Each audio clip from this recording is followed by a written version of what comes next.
The old house on Hemlock Street had always been a little off. Not in a dilapidated haunted house kind of way, but more in a subtly unsettling manner.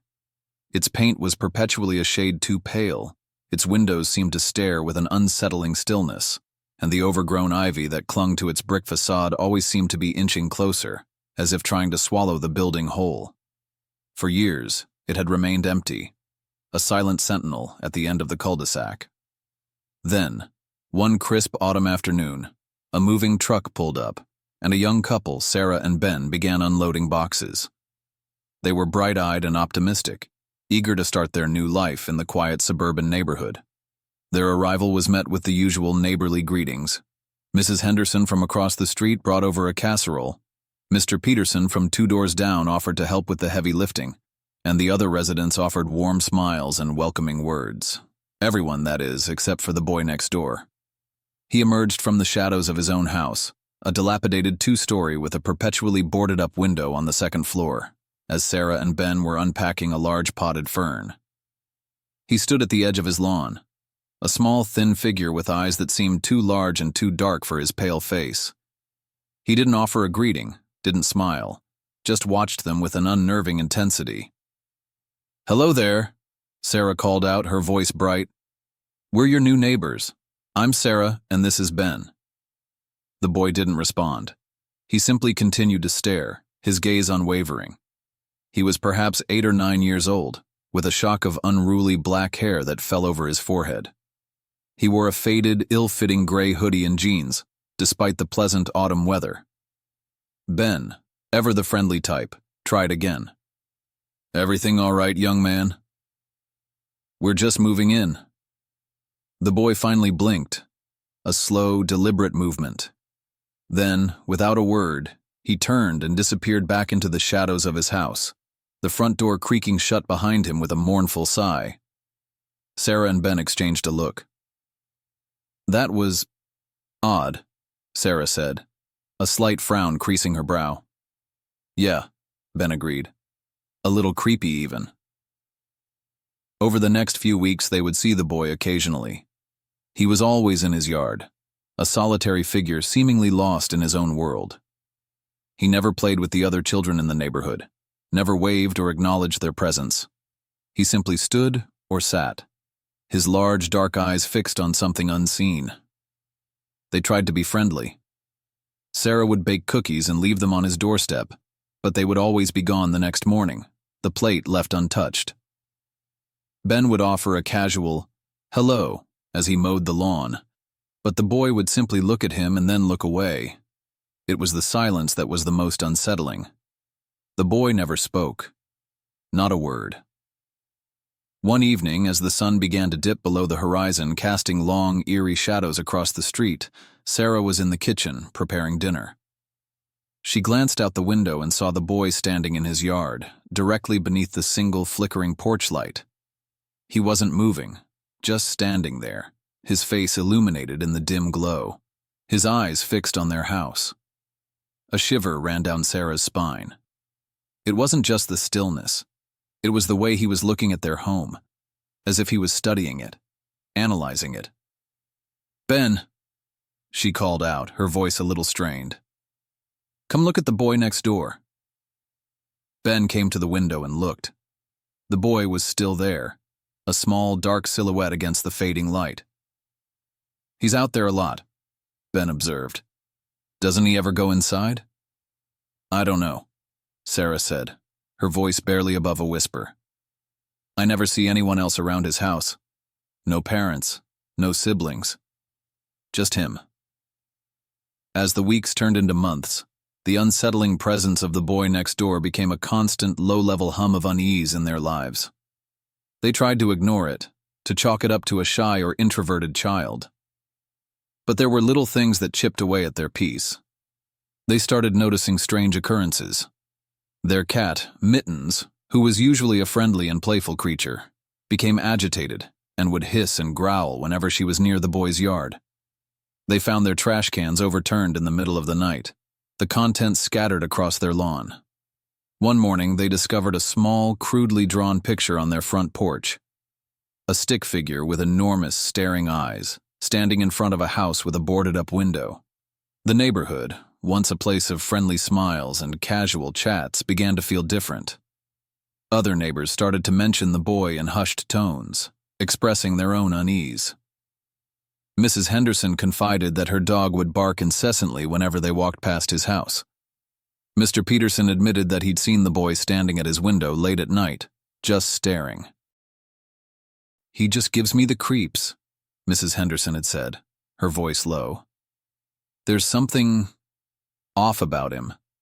Sarah and Ben tried to talk to the boy's parents, but they never saw anyone else enter or leave the house. The windows of his home were always dark, save for the occasional flicker of a light in a room they couldn't quite identify. Then came the dreams. Sarah started having nightmares about a dark figure standing at the foot of her bed, its eyes glowing in the darkness. She would wake up in a cold sweat, her heart pounding in her chest, the unsettling feeling of being watched lingering in the air. Ben, too, began to experience disturbing dreams. He would see the boy, not as a child, but as something older, something with a knowing, malevolent gaze. The dreams were vivid and terrifying, leaving him with a deep sense of dread that would follow him throughout the day. One particularly stormy night, a fierce thunderstorm raged outside. The wind howled and the rain lashed against the windows. Sarah and Ben were huddled together on the couch, watching a movie, when they heard a faint scratching sound coming from their back door. Ben cautiously went to investigate. He peered through the peephole and saw the boy standing on their porch, his face illuminated by a flash of lightning. He was holding something in his hand, something small and dark. Ben hesitated. He didn't want to open the door, didn't want to invite whatever the boy might be into their home. But the scratching continued, persistent and unsettling. Finally, curiosity and a sense of obligation got the better of him. He slowly opened the door, just a crack. The boy didn't say anything. He simply held out his hand, and in it, Ben saw a small, dead bird. Its tiny body was limp, its feathers soaked with rain. Ben stared at the offering, a wave of revulsion washing over him. He didn't know what to say. The boy just looked at him, his dark eyes seemingly piercing into his soul. Then he dropped the bird onto their porch and turned, disappearing back into the darkness. Ben closed the door and leaned against it, his heart still racing. Sarah came to his side. "What was it?" she asked, her voice filled with concern. Ben recounted the encounter, his voice trembling slightly. Sarah shuddered. That's not normal, Ben." The incidents continued, escalating in their unsettling nature. They found small, dead animals, a mouse, a squirrel, a rabbit, left on their doorstep. Their gardens started to wither and die, despite their diligent care. They would hear strange noises coming from the boy's house at night, scratching, tapping, a low guttural moan that sent shivers down their spines. One afternoon, Sarah was in the backyard hanging laundry when she saw the boy standing at the edge of their property staring at her. He wasn't just looking. He seemed to be observing. He was holding a small, smooth stone, turning it over and over in his hand. As their eyes met, a strange feeling washed over Sarah. A feeling of being completely and utterly exposed, as if he could see her deepest fears and insecurities. She felt a sudden urge to run, to escape his gaze. She quickly finished hanging the laundry and retreated inside, her heart pounding. "I don't like this, Ben," she said, her voice tight with anxiety. "I really don't like this at all." Ben agreed. They started talking about moving, about finding a new place where they could feel safe and at peace. But the thought of leaving felt like admitting defeat, like letting the unsettling presence of the boy win. Then, one evening, everything changed.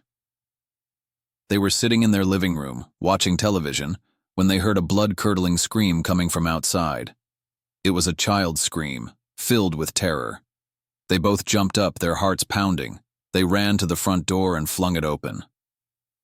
The street was eerily quiet. The other neighbors were standing on their porches, looking around with bewildered expressions. "Did anyone see anything?" Mr. Peterson called out, his voice strained. No one had. Then they saw it. a small, dark figure darting across their lawn, disappearing into the shadows of the house next door. The boy. Sarah and Ben exchanged a horrified look. They knew, with a chilling certainty, that the scream had come from within the confines of that dilapidated house. They didn't hesitate. They ran across their lawn and towards the boy's house. The front door was slightly ajar, swaying gently in the breeze. Ben pushed it open and stepped inside. The air was thick with a musty, stagnant odor. The house was dark and silent, the only light filtering in through the grimy windows. "Hello?" Ben called out, his voice echoing in the stillness. "Is anyone here?" Silence. They moved cautiously through the house, their flashlights cutting through the gloom. The interior was even more unsettling than the exterior. Dust and cobwebs coated everything. Furniture was covered with white sheets, as if the house had been abandoned for decades. They called out again, their voices filled with a growing sense of dread.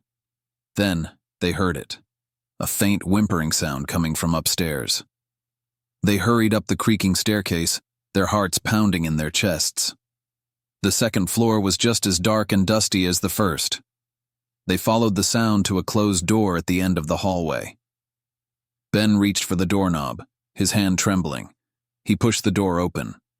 The room was dimly lit by a single, bare bulb hanging from the ceiling. In the center of the room was a small wooden bed, and lying on the bed was a sight that made Sarah scream, and Ben's blood run cold. It was the boy. But he wasn't alone. Lying beside him, their bodies twisted and contorted in unnatural positions, were several small animals, the cat they had loved, Mittens, the dead birds and squirrels they had found on their doorstep, even a mangled rabbit. Their eyes were wide and vacant, their small bodies bearing the marks of some unseen struggle. And the boy was different. His face was contorted in a grotesque grimace, his eyes wide and staring. Not at them, but at something unseen in the corner of the room. His small hands were clenched, his knuckles white. They didn't see any other people. There were no signs of parents, no evidence of anyone else living in the house. Suddenly the boy's head snapped towards them, his eyes locking onto theirs. A low, guttural growl rumbled in his chest, a sound that seemed to come from something ancient and evil. Then he began to move. His small body, seemingly frail just moments before, began to twitch and convulse. His limbs bent at impossible angles. His skin seemed to stretch and contort. Sarah and Ben stumbled backward, their minds reeling in horror. They had stumbled into something far more sinister than they could have ever imagined. They didn't stay to witness whatever transformation was taking place. They turned and fled, their feet pounding on the dusty floorboards, their hearts screaming in terror. They ran out of the house and into the night, not stopping until they were back in the safety of their own home, the front door locked and bolted behind them. They called the police, their voices trembling as they recounted what they had seen.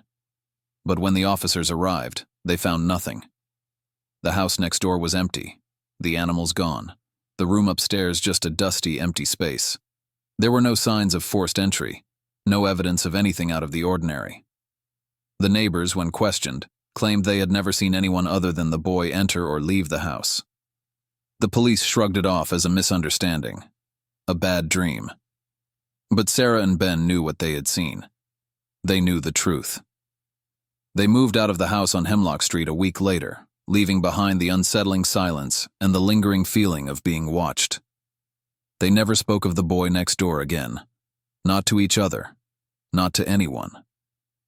But sometimes, on quiet nights, when the wind howled through the trees, they would swear they could still hear a faint scratching sound coming from somewhere in the distance, a sound that sent a chill down their spines and reminded them of the boy next door, the boy who was never truly just a boy at all. The boy who was something else entirely, something dark and terrifying, and who, they knew, would always be a part of their nightmares. And sometimes, when they looked at the houses in their new neighborhood, they couldn't shake the feeling that somewhere, in the shadows, another boy was watching, waiting. And the terror of the boy next door would begin to creep back into their hearts, a chilling reminder that some evils are not easily escaped. The old Victorian across the street had always been a silhouette against the twilight, a dark, brooding thing that whispered secrets in the rustle of its overgrown ivy. For years it sat empty, a relic of a forgotten era, until the day the moving truck arrived. A single gaunt figure unloaded boxes, his movements as silent as the settling dust. He was young, impossibly pale, with eyes that seemed to swallow light. And he had a son. The boy, Elias, was a wisp of a child, no more than 10, with a shock of black hair that perpetually fell across his face. He never spoke, never smiled, simply stared with those same light-devouring eyes. My mother, bless her oblivious heart, insisted we bake a welcome pie. I, Sarah, a cynical 16-year-old, begrudgingly carried the offering across the street. The house smelled of damp earth and something else, something metallic and faintly sweet, like rusted iron and overripe fruit. Elias's father, Mr. Thorne, accepted the pie with a curt nod, his hand cold and clammy against mine. Elias stood behind him, a shadow against the dim hallway, his gaze fixed on me. It wasn't a childish stare. It was a deep, unsettling scrutiny that made my skin crawl. The first incident was the cat. Mrs. Henderson's ginger tabby, Marmalade, vanished. A few days later I found its collar, torn and stained, tangled in the thorny rose bushes that choked the Thorns' front yard. I told myself it was a coincidence, a stray dog, but the way Elias watched me from his bedroom window, his face a pale blur behind the grime, made me doubt my own logic. Then came the noises. At night, a low, rhythmic thumping echoed from the Thorns' basement, a sound that vibrated through the floorboards of my own room, a relentless, pulsing beat that kept me awake. My dog Buster would whimper and scratch at the door, his hackles raised, his eyes wide with fear. One sweltering afternoon, I saw Elias in my backyard. He was standing by the old oak tree, his head tilted, his gaze fixed on the ground. When I approached, he didn't flinch, didn't even look up. At his feet, a small, intricate circle of twigs and feathers was laid out, a crude, disturbing mandala. In the center, a dead bird lay, its tiny body twisted and broken. "What are you doing?" I asked, my voice barely a whisper. He finally looked up, his eyes like black holes. "Observing," he said, his voice a dry, rustling sound, like leaves skittering across asphalt. "Observing what?" He didn't answer, just turned and walked back towards his house, his small figure swallowed by the shadows. I destroyed the circle, burying the dead bird, but the image, the cold, vacant look in Elias's eyes, remained etched in my mind. The nightmares started soon after. I'd dream of dark, twisting tunnels, of whispering voices that echoed from the depths of the earth. I'd see Elias, his eyes glowing with an unholy light, his hands reaching out, his touch cold and clammy. I'd wake up screaming, my heart pounding, the scent of rusted iron and overripe fruit clinging to the air. My parents dismissed my fears as teenage angst, but I knew something was wrong, something deeply, profoundly wrong. I started researching the history of the old Victorian. The town library's archives revealed a dark past. The house had belonged to a family named Blackwood, notorious for their occult practices. The last Blackwood, a reclusive woman named Isolde, had vanished without a trace, leaving behind only whispers of dark rituals and forbidden knowledge. A chilling passage in an old journal described a child, born under a blood moon, destined to be a vessel for something ancient and malevolent. It spoke of sacrifices, of binding rituals, of a power that lay dormant, waiting to be awakened. I realized then, with a sickening certainty, that Elias was no ordinary child. He was something else, something other.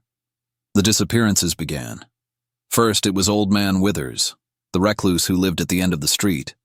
Then it was little Emily Peterson, the girl with the bright red hair who always played in the park. The town was gripped by fear, a silent, creeping dread that hung in the air like a shroud. I knew, deep down, that Elias was connected to the disappearances. I saw him watching the Petersons' house the day Emily vanished, his face expressionless, his eyes like black mirrors. I saw the way his father, Mr. Thorne, moved through the shadows, his presence a dark, oppressive weight. I decided to investigate the Thornes' basement. Armed with a flashlight and a rusty crowbar, I slipped into their backyard under the cover of darkness. The basement door was a heavy, iron-bound thing, secured with a rusty padlock. I pried it open, the screech of metal echoing in the still night air. The air in the basement was thick and cold, heavy with the scent of damp earth and that metallic sweetness. The flashlight beam danced across the walls, revealing rough stone surfaces covered in strange symbols, intricate sigils etched in blood-red paint. In the center of the room, a large stone altar stood, stained and scarred. A low, guttural chanting filled the air, a rhythmic, hypnotic sound that seemed to vibrate through my bones. I followed the sound, my heart pounding in my chest, my hand trembling on the crowbar. A hidden doorway, concealed behind a tapestry, led to a deeper chamber. The chanting grew louder, more intense. I pushed the tapestry aside and stepped into the darkness. The sight that greeted me was a scene of unspeakable horror. Elias stood in the center of the chamber, his body bathed in the eerie glow of a single flickering candle. He was chanting in a strange, guttural language, his voice a low, resonant drone. His father stood beside him, his eyes closed, his hands raised in a gesture of supplication. On the altar, bound with thick ropes, lay Emily Peterson, her eyes wide with terror, her small body trembling. Around her, strange, shadowy figures flickered, their forms indistinct, their presence malevolent. The chanting reached a crescendo, the air crackling with an unseen energy. Elias's eyes glowed with an unholy light, his body contorting, his voice rising to a deafening shriek. The shadowy figures coalesced, their forms becoming more defined, more terrifying. I screamed, a raw, primal sound that echoed through the chamber. Mr. Thorne's eyes snapped open, his gaze locking onto mine. He snarled, a low, animalistic sound, and lunged towards me. I swung the crowbar, the metal connecting with his skull. He staggered back, a dark stain spreading across his forehead. I turned and fled, the chanting echoing behind me, the shadowy figures swirling in my wake. I ran through the house, out the front door, across the street, and into my own house, slamming the door behind me, locking it, barricading it with furniture. I called the police, my voice shaking, my words a jumbled mess of terror. The police arrived, their faces grim, their voices skeptical. They searched the Thornes' house but found nothing, no Emily, no altar, no strange symbols, just an empty basement and a silent vacant house. They dismissed my claims as a teenage hallucination, a product of an overactive imagination. But I knew what I had seen. I knew the darkness that lurked within the old Victorian, the ancient evil that had been awakened. The disappearances continued. More people vanished, swallowed by the darkness that emanated from the Thornes' house. The town was paralyzed by fear, a silent, creeping terror that permeated every corner. I knew I had to stop them, to stop Elias and his father, to stop the ancient evil they were unleashing. I had to confront the boy next door. I spent days researching, scouring old books and forgotten texts, searching for a way to banish the darkness. I found a ritual, an ancient incantation, a way to seal the gateway, to send the evil back to where it came from. I prepared the ritual, gathering the necessary ingredients, the herbs, the candles, the symbols. I waited for the night of the blood moon, the night when the veil between worlds was thin, the night when the darkness was strongest. I slipped into the Thornes' house, my heart pounding, my hands trembling. The house was cold and silent, the air heavy with an oppressive dread. I descended into the basement, the flashlight beam cutting through the darkness. The basement was empty, the altar gone, the symbols erased. But I could feel the presence, the dark, malevolent energy that pulsed beneath the surface. I followed the energy, down a hidden passage, into a deeper chamber, a chamber that pulsed with an unholy light. Elias stood in the center of the chamber, his body bathed in the crimson glow of the blood moon. His eyes glowed with an infernal light, his voice a low, guttural chant. His father stood beside him, his face contorted in a mask of ecstasy. The shadowy figures swirled around them, their forms more defined, more terrifying. They were ancient, malevolent beings, drawn to the power that emanated from Elias, the vessel, the gateway. I began the ritual, my voice trembling, my words echoing through the chamber. The ancient incantation filled the air, a counterpoint to Elias's dark chant.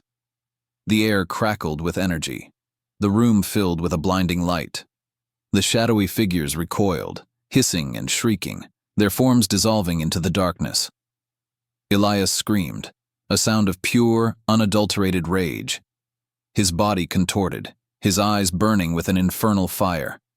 The gateway began to close, the darkness receding, the ancient evil being forced back into the abyss. Mr. Thorne lunged towards me, his face a mask of rage, his hands reaching out to strangle me. I finished the incantation, the final words echoing through the chamber. The gateway slammed shut, the darkness vanishing, the unholy light extinguished. Elias collapsed, his body limp, his eyes vacant.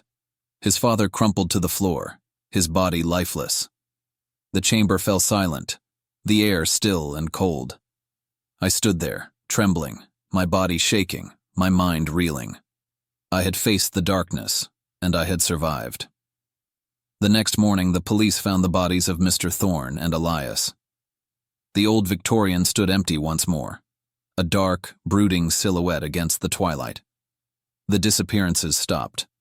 The town slowly began to heal, the fear receding, the darkness lifting. But I knew deep down that the evil was not gone, merely dormant, waiting for the next blood moon, the next vessel, the next awakening. The boy next door was gone, but the terror he brought, the ancient evil he embodied, remained, a dark, festering wound in the heart of the town, a constant reminder of the darkness that lurked just beneath the surface, waiting to rise again.